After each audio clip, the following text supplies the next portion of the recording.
Hey y'all. Guess what my third movie was yesterday? It was Karate Kid Legends. This one I liked. This one I really did like. I was hesitant going it because I kept hearing kind of like mixed negative things like, this one's not as good as the others, or I heard someone say it was like the next Karate Kid, which I remember liking as a kid. But but it's not one that I really preferred out of all of them. Like it, to be honest, I've only really seen the first and the next. I didn't see the Jaden Smith one, and I've never really seen Karate Kid 2 or 3, so I don't really have a lot of like base to compare it to. But this one was fun. Um, it's, I would say there are some issues like, I get people's reason of like saying, oh,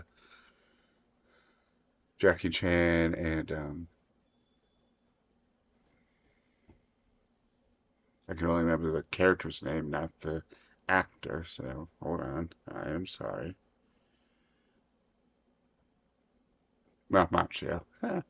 Like they wanted them to be in there more, which fair enough.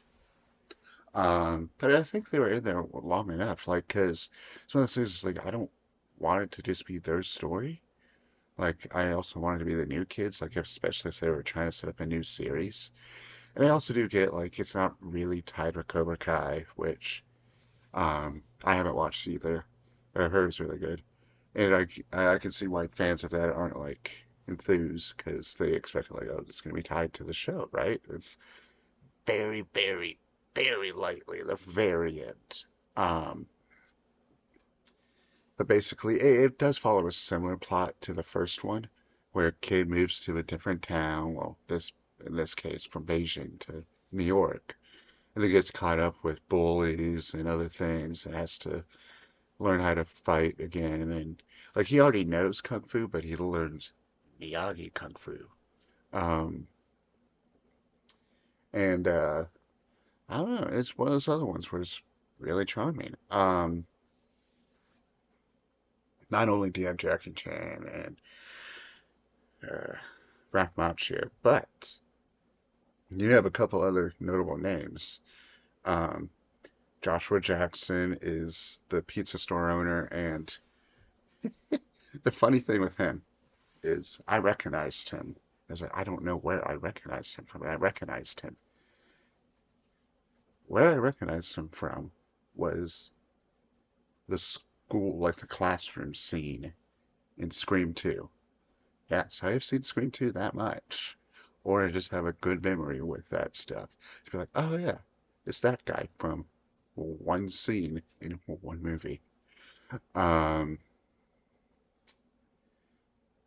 uh, but then also you have the main, not the main villain, but like the rival coach is rival sensei. Yeah, I recognize him too. I'm like, where do I recognize him? Like, I know those eyes. I kind of know that beard. He's Mutt from Schitt's Creek, um, which is funny. I was like, oh, yeah, it's this guy. All right, yeah, well, I didn't like him in that show, and I don't really like him here, so that works out. Um, I would say the camera works a little wonky at times, like during some of the fight scenes, a little too quickly edited, but there's definitely still the good karate flair.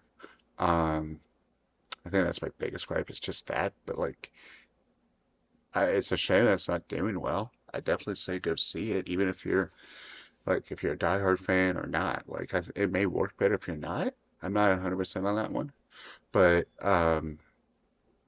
it works. It's a good little like family kung fu movie. Like it's the kind of movie you don't really get too often anymore, even if it's a sequel, um, kind of like sequel reboot kind of thing.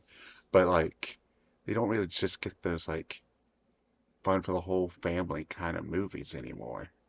Um, that aren't like Marvel or something. Uh, and yes, this is a legacy sequel, but it still has that vibe, which I like. Yeah, this is one I definitely still say C.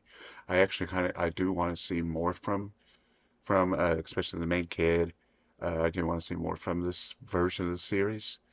Uh, that's all I got on this one too. Um, like, comment, subscribe. See you next time.